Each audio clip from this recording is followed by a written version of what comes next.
Joe, we talked about drive a minute ago, and you exhibit drive in so many ways. But I want to ask you, do you associate the word drive to be positive or negative? I only associate it as positive. Yeah.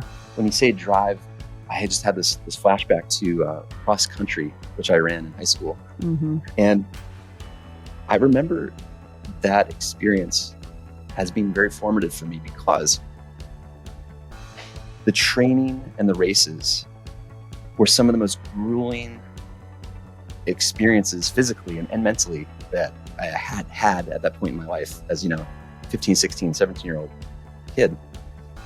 And what I remember most is the feeling during training where you wanted to quit, where I wanted to quit, where it was, it's hot outside, the sun's blasting in the hot Georgia afternoon, and you're exhausted. But I remember in those moments of wanting to quit, he'd say, like, "You've got one more in you. Keep going." Mm-hmm. And it was the first time where I experienced being able to overcome that voice in my mind that was trying to tell me it's too uncomfortable, you need to stop. Mm-hmm. And I was able to challenge and say, well, I could probably do one more lap. I could probably keep going. And sure enough, of course I could. Mm-hmm.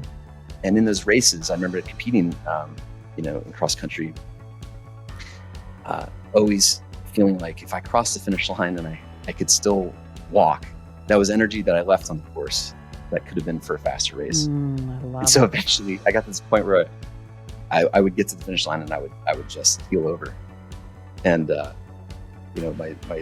my teammates and the coaches learned this at some point. So they'd be there with ice packs and all these things to kind of catch me at the finish line.